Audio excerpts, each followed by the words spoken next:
اس کے خصائص میں سے ایک یہ بھی فرمایا کہ ان فی الجمعۃ لساعۃ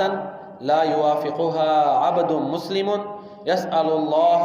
فیہا خیرا الا اعطاہ ایاہ ہی ما بین ان یجلس الامام الى ان تقضى الصلاۃ وفی حدیث آخر ہی آخر ساعۃ فی یوم الجمعہ۔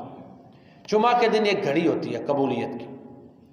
اور رسول اللہ صلی اللہ علیہ وسلم نے فرمایا کہ جمعہ والے دن ایک ایسی گھڑی ہوتی ہے کہ بندہ مسلم اس کی موافقت میں، اس گھڑی میں، آسان لفظوں میں، اس گھڑی میں اللہ تعالیٰ سے کوئی چیز مانگتا ہے، اس ساتھ اور اس لمحے میں اگر وہ اللہ تعالیٰ سے کوئی چیز مانگتا ہے تو اللہ تعالیٰ اس کو عطا کر دیتے ہیں۔ وہ ساتھ، وہ مومنٹ، وہ لمحہ، وہ گھڑی، ایک روایت میں آتا ہے کہ جب امام صاحب دو خطبوں کے درمیان بیٹھتے ہیں، اور دوسری روایت میں ہے عصر سے مغرب تک ہے، تو زیادہ جو ترجیح جس قول کو دی جاتی ہے وہ عصر سے مغرب تک کے مابین ہے۔ اور ایک حدیث میں آتا ہے کہ نماز کی حالت میں ہو۔ ایک صحابی نے اعتراض بھی کیا، جی اس وقت تو نماز ہی نہیں، تو وہ کہنے والے نے کہا اگر نماز کے انتظار میں ہے تو وہی کیفیت ہوتی ہے، تو لہذا عصر سے مغرب تک جمعہ کے دن ایک گھڑی ہوتی ہے کہ جس میں اللہ تعالیٰ جو کچھ مانگے اس کو عطا کرتے ہیں۔ ایک اور روایت میں ہے رسول اللہ صلی اللہ علیہ وسلم نے اپنی اس امت کی عظمت بیان کرتے ہوئے اس پر جو اللہ تعالیٰ کے خصوصی انعامات ہیں ان کی نشاندہی کرتے ہوئے فرمایا، آپ فرماتے ہیں نحن الآخرون السابقون یوم القیامہ، ہم بعد میں آنے والے ہیں دنیا میں، لیکن قیامت والے دن ہم سب سے پہلے آگے ہوں گے۔ ادھر بعد میں ہے دنیا میں، قیامت کے دن سب سے آگے ہم ہی ہوں گے۔ بعد انہم اوتوا الکتاب من قبلنا، آپ نے فرمایا اگرچہ انہیں ہم سے پہلے کتاب ملی ہے، یہ اللہ کی فضیلت ہے، اللہ کی عطا کردہ فضیلت ہے، اللہ تعالیٰ کی عطا کردہ عظمت ہے جو اس امت کو اللہ تعالیٰ نے عطا کی ہے، وہ پیارے نبی صلی اللہ علیہ وسلم نے بیان کی ہے۔ پھر آپ نے فرمایا وَأُوتِينَاهُ مِن بَعْدِهِمْ ثُمَّ هَذَا يَوْمُهُمُ الَّذِي فَرَضَ عَلَيْهِمْ یعنی یوم الجمعہ فاختلفوا فِيهِ۔ پھر اللہ تعالیٰ نے ہمیں یہ عظمت دی ہے کہ جمعہ کا دن، اس کی اللہ تعالیٰ نے ہمیں رہنمائی عطا کی اور ہم نے اس کو قبول کر لیا۔ دیکھو جی، بعض دفعہ فرما برداری کرنے کا بھی صلہ ہوتا ہے نا، تو یہ اوبیڈینس فرما برداری کا صلہ ہے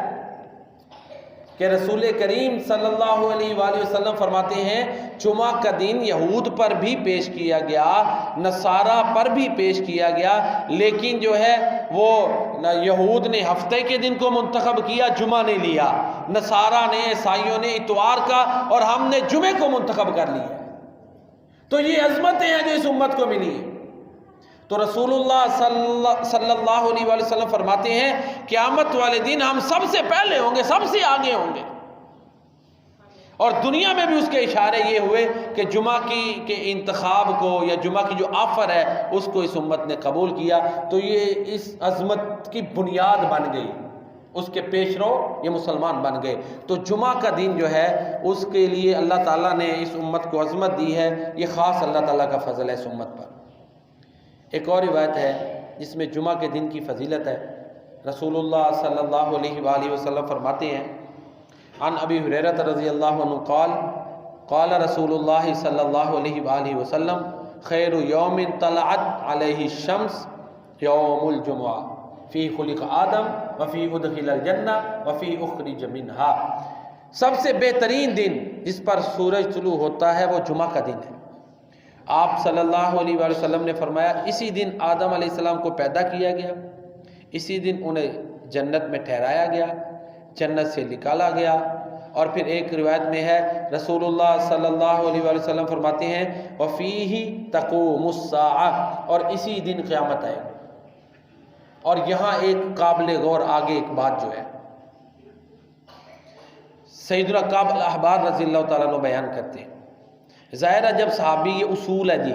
جب صحابی کوئی بات بیان کرے اور اس کا عقل سے تعلق نہ ہو، اجتہاد سے، اور اللہ کے پیارے نبی کریم صلی اللہ علیہ وآلہ وسلم کا وہ نام بھی نہ لے، تو وہ انڈرسٹوڈ مرفوع سمجھی جاتی ہے۔ یہ اصول حدیث کی اصطلاح مرفوع حدیث کو کہتے ہیں، جو صحابی نبی کریم صلی اللہ علیہ وسلم سے چیز بیان کرے اسے اصول حدیث میں ہم مرفوع کہتے ہیں۔ موقوف وہ ہوتی ہے جو صحابی خود بیان کرتے ہیں۔ تو اسے مرفوع سمجھا جاتا ہے۔ کیا مطلب؟ اسے پیارے نبی کریم صلی اللہ علیہ وسلم کی حدیث مانا جاتا ہے۔